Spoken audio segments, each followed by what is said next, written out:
ഒരു പിന്തുണ കുറവുമില്ല. ഞാൻ UDF അല്ല. ഞാൻ തുടക്കം മുതൽ പറഞ്ഞുകൊണ്ടിരിക്കുന്ന ഒരു കാര്യം, ഞാൻ സ്വതന്ത്രനാണ്. തെരഞ്ഞെടുപ്പിൽ UDF എന്നെ പിന്തുണക്കാൻ തയ്യാറായി. ആ പിന്തുണ കൂടിയുള്ളത് കൊണ്ടാണ് ഇവിടെ ജയിക്കാൻ സാധിച്ചത്. UDFന്റെ പിന്തുണ കൊണ്ട് മാത്രം ജയിക്കാൻ സാധിക്കുന്ന മണ്ഡലമല്ലല്ലോ പയ്യന്നൂർ. അപ്പോൾ UDFന്റെ പിന്തുണയും വിജയത്തിനൊരു കാരണമാണ്. CPMനകത്ത് നിന്ന് വലിയ തോതിലുള്ള വോട്ട് എനിക്ക് ലഭിച്ചിട്ടുണ്ട്. നിഷ്പക്ഷമതികളായ നിരവധി ആളുകൾ വോട്ട് ചെയ്തിട്ടുണ്ട്. ഇത് മൂന്നും ചേർന്നതാണ് ഈ കഴിഞ്ഞ തെരഞ്ഞെടുപ്പിലെ പയ്യന്നൂരിലെ വിജയമെന്ന് പറയുന്നത്.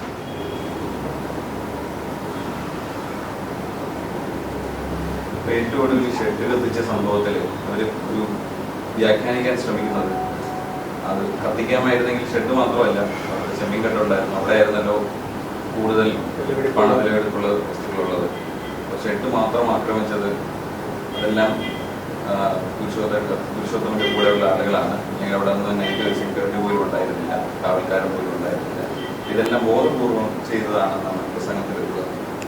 അല്ല, ഇതെല്ലാം കാലത്ത് പറയുന്നത് തന്നെയല്ലേ. അതിൽ ഞാൻ തുടക്കത്തിൽ സൂചിപ്പിച്ചത്, വീടാക്രമിച്ച കേസിൽ ഞങ്ങളല്ല എന്ന് പറഞ്ഞപ്പോൾ, പ്രതികളെ പിടിച്ചപ്പോൾ അവരെല്ലാം CPMന്റെയും DYFIയുടെയും പ്രവർത്തകരാണല്ലോ. അത് പയ്യന്നൂരിലെ ജനങ്ങൾക്ക് ബോധ്യപ്പെട്ട ഒരു കാര്യമല്ലേ. അപ്പോൾ ഈ കുറ്റകൃത്യങ്ങളെല്ലാം സംഘടിപ്പിക്കുകയും അത് മറ്റുള്ളവരുടെ മേലെ ചാരാനുള്ള ശ്രമം, മറ്റുള്ളവരുടെ മേലെ അടിച്ചേൽപ്പിക്കാനുള്ള ശ്രമം നടത്തുകയും ചെയ്യുന്ന ഒരു രീതി കുറേ കാലമായി CPM നടത്തിക്കൊണ്ടിരിക്കുന്നതാണ്. അതിൻ്റെ തുടർച്ച തന്നെയാണ് ഇതും. ഷെഡ് എന്ന് പറഞ്ഞാൽ കേവലം ഒരു ഷെഡ് മാത്രമല്ല, അതിൽ നിറയെ തീറ്റയുണ്ടായിരുന്നു. അതുപോലെ തന്നെ അവിടെ കുറേ യന്ത്രസാമഗ്രികൾ ഉണ്ടായിരുന്നു. ഈ ചെമ്മീൻ കൃഷിയുമായി ബന്ധപ്പെട്ടുകൊണ്ട് നിരവധി ഉപകരണങ്ങൾ അവിടെ ഉണ്ടായിരുന്നു. ഇതെല്ലാമാണ് തീവെച്ച് നശിപ്പിച്ചത്, കേവലം ഒരു ഷെഡ് മാത്രമല്ല. അപ്പോൾ വലിയ നിലയിൽ സാമ്പത്തിക നഷ്ടം അതിൻ്റെ ഭാഗമായി സംഭവിച്ചിട്ടുണ്ട്. അപ്പോൾ ഒരു ഷെഡ് മാത്രം എന്ന നിലയിൽ ചുരുക്കി കാണാനാണ് CPM നേതൃത്വം ശ്രമിക്കുന്നത്. അത് ശരിയല്ല എന്നതാണ് അതേക്കുറിച്ച് പറയാനുള്ളത്. താങ്കൾ MLA ആയതിനു ശേഷം ഒട്ടേറെ പ്രവർത്തനങ്ങൾ അല്ലെങ്കിൽ എതിർപ്പുകൾ, ആരോപണങ്ങൾ CPM LDF നടത്തുന്നുണ്ട്. താങ്കൾ ഇപ്പോൾ UDFന്റെ പിന്തുണയോട് കൂടിയുള്ള MLA കൂടിയാണ്. പക്ഷേ താങ്കൾ സംരക്ഷിക്കുന്നതിന് വേണ്ടി UDF ആരും രംഗത്ത് വരുന്നത് കാണുന്നില്ല. ഇത്രയും വലിയ ആക്രമണങ്ങൾ നടക്കുന്നു, പ്രശ്നങ്ങൾ നടക്കുന്നു, പൊതുസമൂഹത്തിൽ നിരന്തരം ഇന്നും പോലും ഒരുപാട് നേരം താങ്കളെ കുറിച്ചാണ് പ്രസംഗത്തിൽ രണ്ടുപേരും ഉന്നയിച്ചത്. അത്തരത്തിലൊരു പിന്തുണ കുറവുണ്ടോ? ഒരു പിന്തുണ കുറവുമില്ല. ഞാൻ UDF അല്ല. ഞാൻ തുടക്കം മുതൽ പറഞ്ഞുകൊണ്ടിരിക്കുന്ന ഒരു കാര്യം, ഞാൻ സ്വതന്ത്രനാണ്. തെരഞ്ഞെടുപ്പിൽ UDF എന്നെ പിന്തുണക്കാൻ തയ്യാറായി. ആ പിന്തുണ കൂടിയുള്ളത് കൊണ്ടാണ് ഇവിടെ ജയിക്കാൻ സാധിച്ചത്. UDFന്റെ പിന്തുണ കൊണ്ട് മാത്രം ജയിക്കാൻ സാധിക്കുന്ന മണ്ഡലമല്ലല്ലോ പയ്യന്നൂർ. അപ്പോൾ UDFന്റെ പിന്തുണയും വിജയത്തിനൊരു കാരണമാണ്. CPMനകത്ത് നിന്ന് വലിയ തോതിലുള്ള വോട്ട് എനിക്ക് ലഭിച്ചിട്ടുണ്ട്. നിഷ്പക്ഷമതികളായ നിരവധി ആളുകൾ വോട്ട് ചെയ്തിട്ടുണ്ട്. ഇത് മൂന്നും ചേർന്നതാണ് ഈ കഴിഞ്ഞ തെരഞ്ഞെടുപ്പിലെ പയ്യന്നൂരിലെ വിജയമെന്ന് പറയുന്നത്. അതുകൊണ്ട് UDF അല്ലാത്തത് കൊണ്ട്, UDF ആ നിലയിലൊരു നേരിട്ട് ഇടപെടേണ്ട ഒരു വിഷയമില്ലല്ലോ. അതുകൊണ്ടായിരിക്കാം ചിലപ്പോൾ.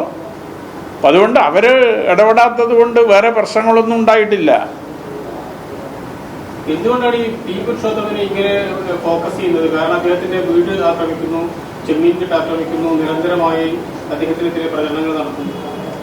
അതിന് മുൻ MLA തന്നെ മറുപടി പറഞ്ഞിട്ടുണ്ടല്ലോ. അയാൾ മാധ്യമങ്ങൾക്ക്, LDFന്റെ നേതൃത്വത്തിൽ മാധ്യമങ്ങൾക്ക് നൽകിയൊരു ബൈറ്റുണ്ട്. ആ ബൈറ്റിൽ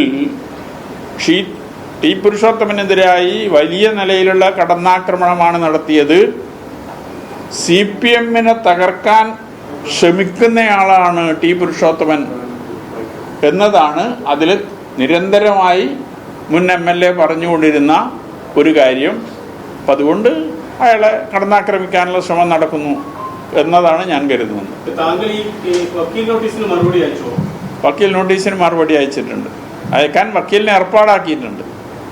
എന്താണ് അതിൽ പറയുന്നത്? ഈ പറയുന്ന കാര്യങ്ങൾക്ക് എങ്ങനെയാണ് മറുപടി കൊടുത്തിരിക്കുന്നത്? അല്ല, ഞാൻ എഴുതിയ പുസ്തകം, ഞാൻ പ്രസിദ്ധീകരിച്ച പുസ്തകം അയാൾക്ക് മാനഹാനി ഉണ്ടാക്കിയതാണ് എന്നാണ് വക്കീൽ നോട്ടീസ്, വേറെ ഒന്നുമില്ല. ഞാൻ എഴുതിയ പുസ്തകത്തിൽ പറഞ്ഞ കാര്യങ്ങൾ അയാൾക്ക് മാനഹാനി ഉണ്ടാക്കി എന്നതാണ് വക്കീൽ നോട്ടീസിൽ പറയുന്നത്. അപ്പോൾ അയാളുടെ ആക്ഷേപങ്ങളെല്ലാം ഞാൻ തള്ളിക്കൊണ്ടുള്ളതാണ്, നിരസിച്ചുകൊണ്ടുള്ളതാണ് എൻ്റെ മറുപടി. ഈ നേരത്തെ പുറത്തു പറയാതിരുന്ന കണക്കുകൾ അല്ലെങ്കിൽ പാർട്ടി നേതൃത്വം ആരും തന്നെ പറയാൻ തയ്യാറായ കണക്കുകൾ ഉൾപ്പെടെ ഈ വക്കീൽ നോട്ടീസിന്റെ ഭാഗമാണ് എന്ന് മനസ്സിലാക്കുന്നു. സ്വാഭാവികമായിട്ടും താങ്കൾ ഉന്നയിച്ച കണക്കും താങ്കൾക്ക് ലഭിച്ച വക്കീൽ നോട്ടീസിലെ കണക്കും തമ്മിൽ ഒത്തുപോകുന്നതാണോ, അല്ലെങ്കിൽ അതിനകത്ത് എന്താണ് ഇപ്പോൾ നിങ്ങൾക്ക് മനസ്സിലാക്കാൻ കഴിയുന്നത്? അല്ല, അതെല്ലാം നമുക്ക് തുടർന്നും ചർച്ച ചെയ്യാം. ഒത്തുപോകുന്നതാണ് എന്ന് വരുത്താനുള്ളൊരു ശ്രമം നടത്തുന്നുണ്ട്, ഒത്തുപോകുന്നതല്ല. കുറച്ചുകൂടി പുതിയ കണക്കാണ് ഇപ്പോൾ ഈ വക്കീൽ നോട്ടീസിന്റെ ഭാഗമായിട്ട് താങ്കൾക്ക് അയച്ചിട്ടതെന്ന് തോന്നുന്നു. ഒറ്റ പരിശോധന നമുക്ക് അങ്ങനെയാണ് തോന്നുന്നത്. അത് ന്യായീകരിക്കാൻ വേണ്ടി കുറച്ചുകൂടി എല്ലാ കാര്യങ്ങളൊക്കെ ആഡ് ചെയ്തുകൊണ്ട്. അല്ല, ഞാൻ പുസ്തകത്തിൽ പറഞ്ഞ കാര്യങ്ങൾ അതിലുണ്ട്. കാരണം 2017 ജനുവരിയിൽ ഉദ്ഘാടനം ചെയ്ത ഏരിയ കമ്മിറ്റി ആഫീസിൻ്റെ ചെലവ് 2017 ഡിസംബർ 8, 9 തീയതികളിൽ കരിവള്ളൂരിൽ വെച്ച് നടന്ന പാർട്ടി ഏരിയ സമ്മേളന റിപ്പോർട്ടിൽ ഉൾക്കൊള്ളിച്ച് ചെലവ് കണക്ക് അവതരിപ്പിച്ചതാണ്. ഇതേ ടി.ഐ. മധുസൂദനാണ് ആ കണക്ക് സമ്മേളനത്തിൽ അവതരിപ്പിക്കുന്നത് 2017 ഡിസംബറിൽ. ആ ചെലവിൽ പിന്നെ എങ്ങനെയാണ് കൂടുക? 2017 ജനുവരിയിലാണ് ഉദ്ഘാടനം, 2017 ഡിസംബറിലാണ് സമ്മേളനം. ആ സമ്മേളനത്തിൽ അവതരിപ്പിച്ച കണക്കിനേക്കാൾ ചെലവ് എങ്ങനെയാണ് കൂടുക പിന്നീട്? അത് ഇതുവരെ ആർക്കും മനസ്സിലാവാത്ത ഒരു കാര്യമാണ്. ആ നിലയിലാണ് ഇപ്പോൾ വക്കീൽ നോട്ടീസിലുള്ള കണക്ക്. നിലവിൽ വക്കീൽ നോട്ടീസിന്റെ ഭാഗമായി വന്ന കണക്ക് ഇപ്പോൾ പുതുതായി ഉണ്ടാക്കിയ ഒരു കണക്കാണ്. പുതുതായി ഉണ്ടാക്കി ഏരിയ കമ്മിറ്റിയിൽ അവതരിപ്പിച്ച കണക്കാണ്, പക്ഷേ ഏരിയ കമ്മിറ്റി അത് അംഗീകരിച്ചിട്ടില്ല.